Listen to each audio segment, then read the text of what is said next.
Hey, everybody. Welcome back to She is Unstoppable. If you're new here, I'm Deanna Hins, your brand clarity coach and digital marketing strategist. So, around here, I am all about helping service based entrepreneurs create clear, confident brands that attract their ideal clients with ease. Now, today, I wanted to dive into something that is the backbone of your online business success. It is not the number of followers you have. It's not the fancy visuals you create. It's not how many reels you're putting out. It's not even about the content. It's about one thing. And that one thing that really determines your online business success is trust. Trust is the thing that turns browsers into buyers. Now, here's the good news. You don't need a huge audience and you don't even need years of experience to build it. You just need strategy, intention, and some psychology backed messaging. So grab a cup of coffee or a glass of wine, open up your notes app, and let's talk about how to build instant trust online. So let's be honest. There are a lot of people doing exactly what you do.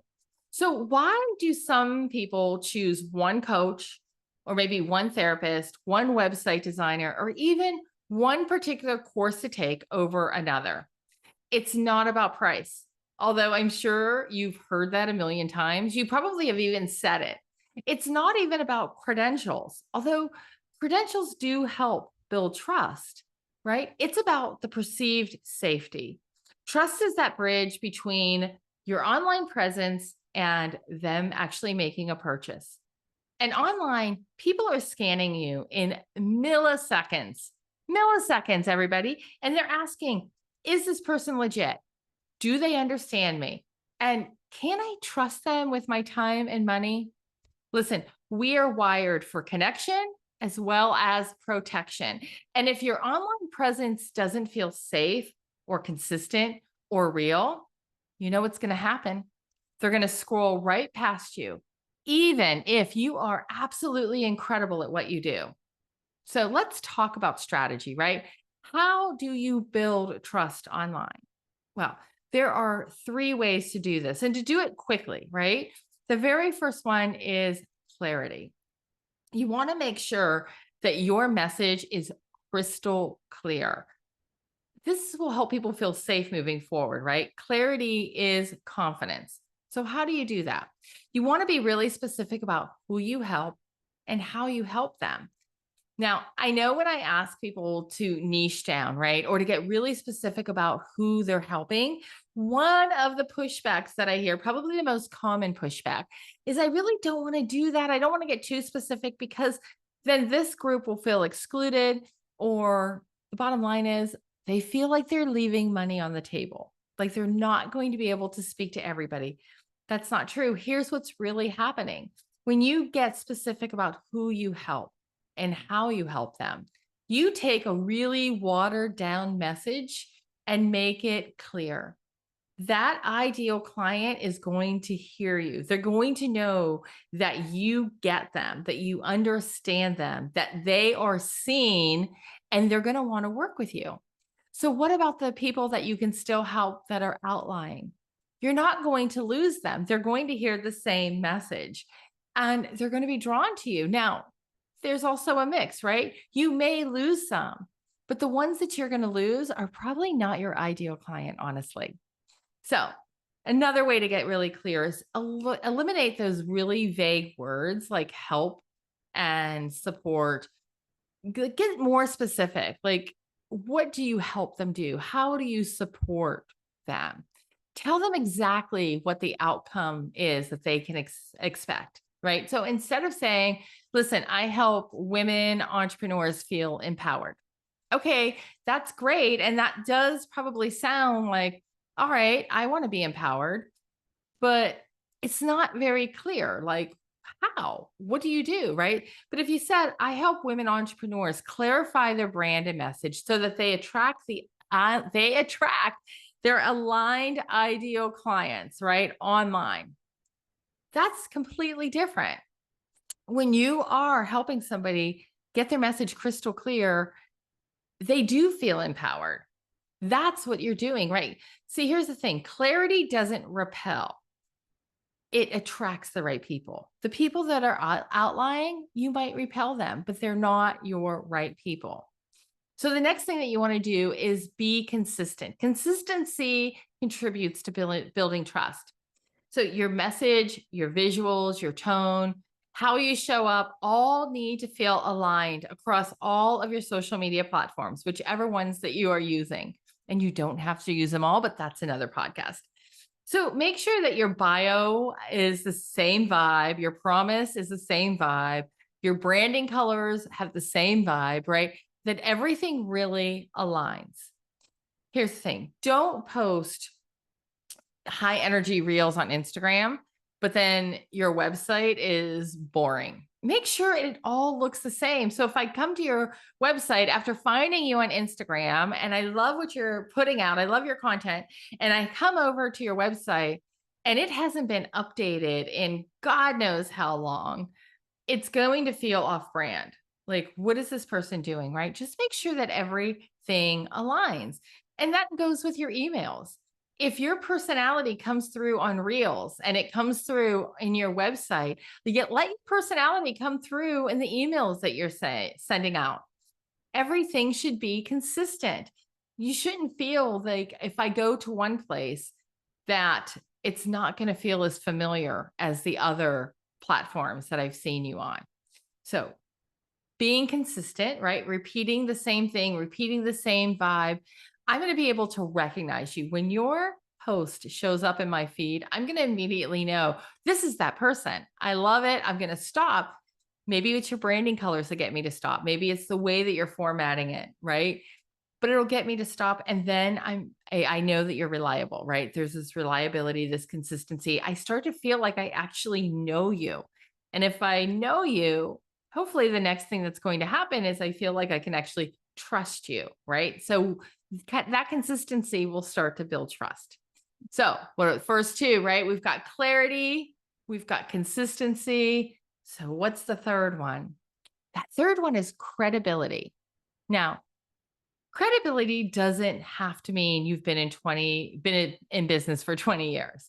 I mean, that's cool. That's great because it shows that you're still in business and you didn't die within those first 5 years, which a lot of businesses do.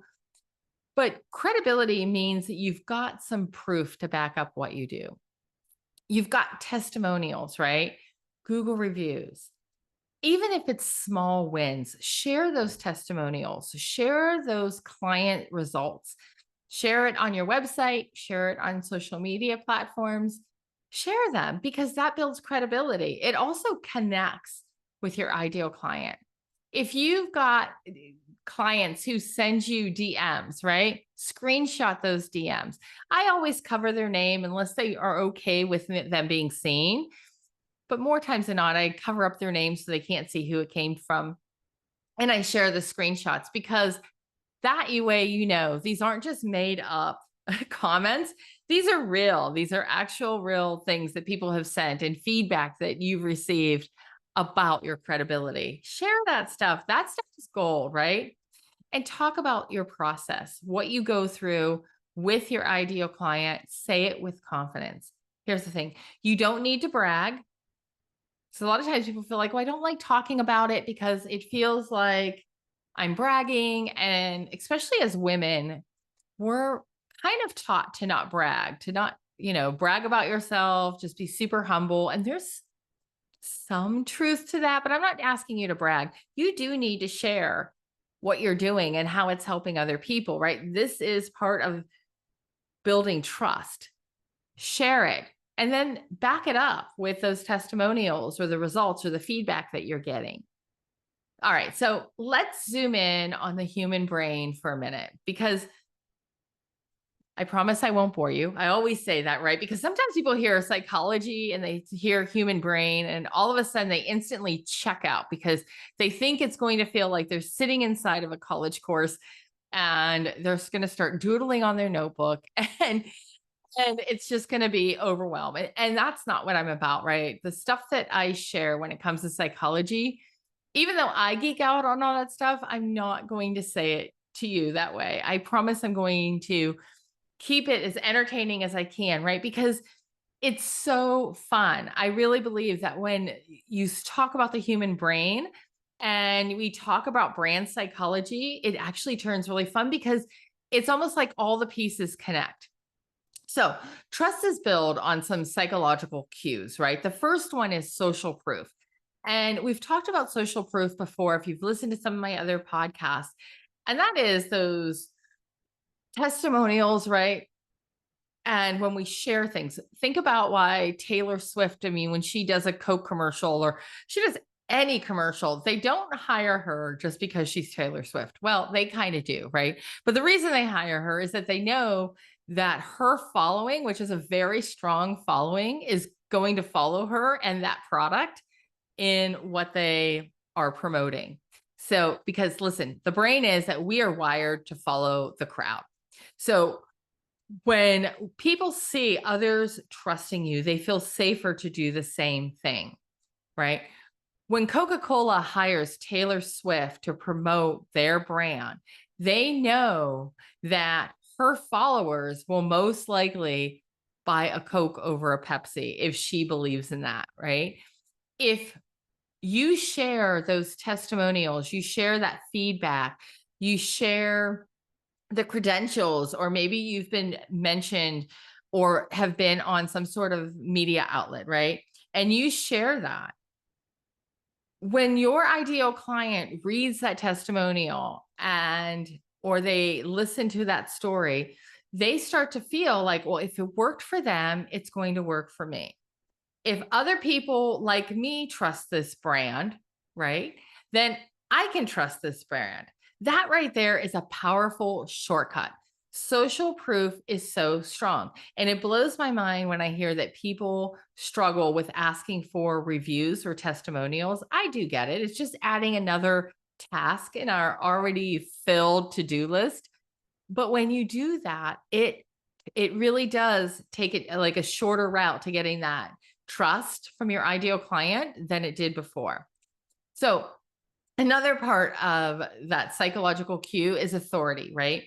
Position yourself as that expert, right? You're not the hero, you're the expert, but you're also warm and relatable or fun and relatable, right? Whatever that is. Use confident language. Don't use I think, instead, I recommend, or I think what works best is, no, what works best is, do you see how that sounds? One has confidence. I think takes all that confidence away. You're not really sure. Show that process of your framework, right? What do you take your ideal client through? What does that look like? Listen, you are the expert, you are the authority. Use storytelling in that process to really connect. I've talked about, I feel like I say I've talked about a lot because I feel like I repeat a lot of the same things, which I do because it's so important. And it does connect the dots when it comes to trust, right? Storytelling connects with us emotionally because that is how our brain is wired. So you can share a story connecting your past experiences to their current problem because a lot of times we are where we are, especially as entrepreneurs, because we try to solve our own problem, right? And in solving that own problem, we end up helping others solve the exact same problem. Use your story, become that expert. So the third component is being authentic, right? Authenticity is huge right now. It should always be huge, but right now it's even more important because we are living in an AI generated world. And believe it or not, even though AI is so popular, human realness stands out above it. We know what's real and we know what's AI. And honestly, if you're listening to this right now and you can tell an AI post or AI email versus a real human post or a real human email, hop over to Instagram or connect with me on my Facebook page somewhere. I want you to message me and just let me know, like, hey, I recognize it because I recognize it. More times than not, I recognize it. So, how do you be more authentic? First thing is show your face. Here's a funny thing, right? I know somebody who they use a character in place of their own face because they don't like being on the camera. I understand that. It is hard to get in front of the camera sometimes. You want to make sure is your hair right, what am I wearing? And it's easier just to use this character. Well, when somebody sees your face, it actually gets to the trust factor more than using a generated image of you, right? Even AI generated images, I think we can tell, but that's another conversation.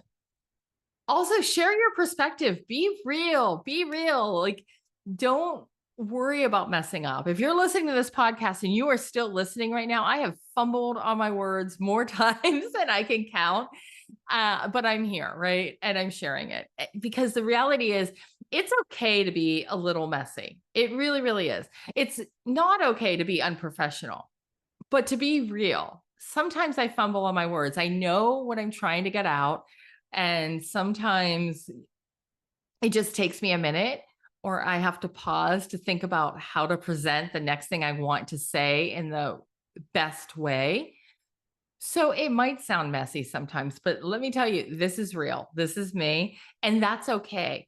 I truly believe that when sometimes things are a little messy and they're not 100% perfect, people actually connect with you more because you're more relatable, right? Because it's hard to measure up to perfect. We're not going to measure up to perfect.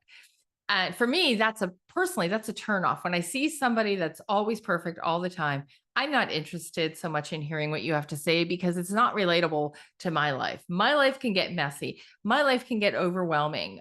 My life can get unpredictable, right? And when I present, sometimes I am messy, just like this particular podcast episode.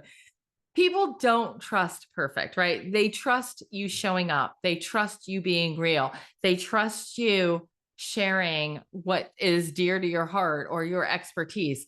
They're not looking for perfection. So if you are somebody who is a perfectionist and you're that person who is waiting until everything is 100% perfect before you launch, don't, because it's not going to help you. Just do it messy. Just show up. I promise you it's okay. All right. So, what's breaking some trust, right, on your website or in the content that you're producing? I want to take a look at what could be hurting that trust factor and how to fix it. So, some red flags can be just really, really vague messaging, broken links, or visuals that are outdated. Like if you haven't updated your website in a while and the pictures on your website don't even look like you anymore, and it doesn't look like the pictures of you on your Instagram, it's going to throw up a red flag, right? Another red flag is no clear call to action. All right, guys, listen. You want people to do something when they visit your website. You have to put call to actions. Don't just put one call to action, put multiple call to actions. And don't give them a ton. Get really specific. If I came to your website right now, what do you want me to do? What do you want me to do? What is your one big goal? There's your call to action. Now, it's okay to sometimes, very strategically, have two different call to actions on your homepage. But if you put too many, it can get overwhelming. And again, when I say strategically and intentionally, um, very there's reasons, right? You can send one to a service to learn more information, get more information about the services that you provide, and one to maybe your lead magnet, but one of them needs to be your primary call to action. And then on your other pages, multiple call to actions for the same thing. Your sales page, one call to action, the same exact thing. Well, let me repeat that. One call to action multiple times on your sales page, right? All right. Another red flag is there's no testimonials or no proof about what you can do. Listen, guys, if you are somebody who does not have a testimonial right now, or you don't have any feedback on your website, soon as this podcast is done, because I want you to keep listening, I want you to reach out to past clients, the ones that you know would have no problem giving you a testimonial. and ask them for one. Now, if they can give you a video testimonial, that's like perfect. That's amazing. Just be super appreciative because it does take them more time to create a video testimonial, but people will relate to that a lot more than a text testimonial. The second type of testimonial, if they send you a message, you can screenshot it, right? Or you could just end up copying and pasting the words and put it in there on your website as well. Ask them if you can include their picture and maybe even like first name, last initial. If they have their picture with the testimonial, it's more credible. People are more likely to trust it than if it does not have a picture. So if you don't have any testimonials or social proof, reviews, whatever on your website, that's your first job that I want you to do is to reach out and get those. Now, another red flag is on your about page, you should share about you. Absolutely. Tell them about how you got to where you are. Give them a little bit about your credibility. But your about page should be more about them than you. It should be more about what you do for them than about all your credentials. Okay. You want it to be relatable. So sharing your history is absolutely important, but also sharing what you're going to do for them is key because we are not the hero on our website. Our client, our ideal client is the hero, right? We are helping them get from one point in their life, whatever battle, frustration, obstacle they're facing. We are going to work with them to get them to the other side of that transformation of what their life is going to look like after they work with us. So ask yourself, when I want you to go to your website and be really, really, really honest. Take a look at everything and ask yourself, would I buy from me based only on what I see online, right? If you've never met yourself in person, you never had the opportunity to have a conversation with yourself, would you buy from you just based on what you see online? Is that message clear of what I do, of who I serve, of what my transformation promises for you? If the answer is no, or maybe it's I don't know, kinda, listen, it's time to clean it up, right?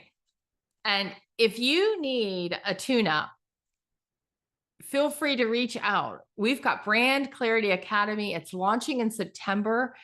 We're going to go over everything you need to know about getting your brand crystal clear, getting your website up to where it needs to be, like everything. So sign up for Brand Clarity Academy, get on the wait list because we're going to cover that if you need some help and you want some direction. Okay, so let's land this plane, all right, with some action steps that you can take this week to start boosting trust. The first thing you can do is audit your bio, right? Is it clear? Do you sound confident?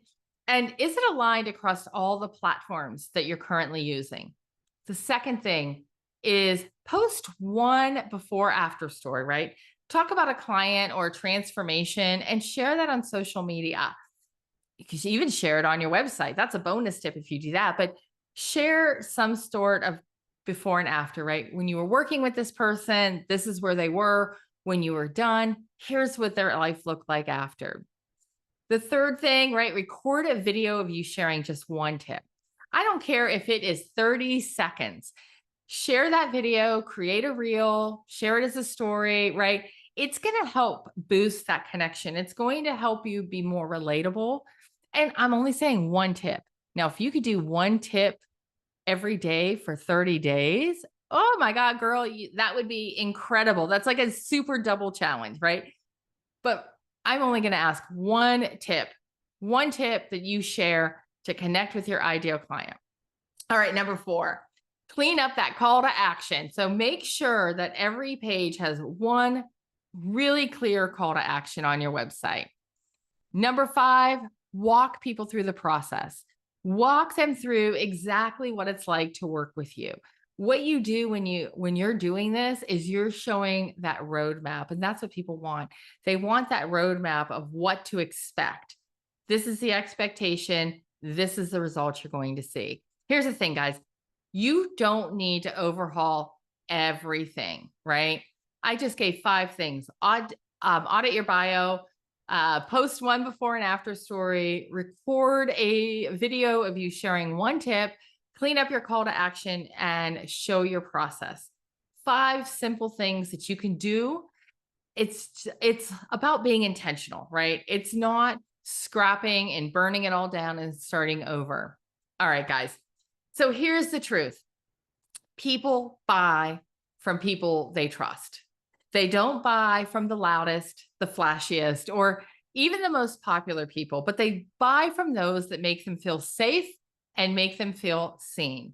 So if your content isn't converting, if your website just isn't performing and your engagement feels low, start by asking, am I making it easy for people to trust me? Because when you lead with clarity, consistency, credibility, and compassion, you become unstoppable. If this episode helped you, it would mean the world to me if you'd share it with a friend or leave a review. When you do that, then it helps the algorithm and more people hear this podcast. So if you're ready to build a brand that earns trust from the very first click, reach out and check out my programs over at deannahins.com. Until next time, stay visible, stay real, and stay unstoppable.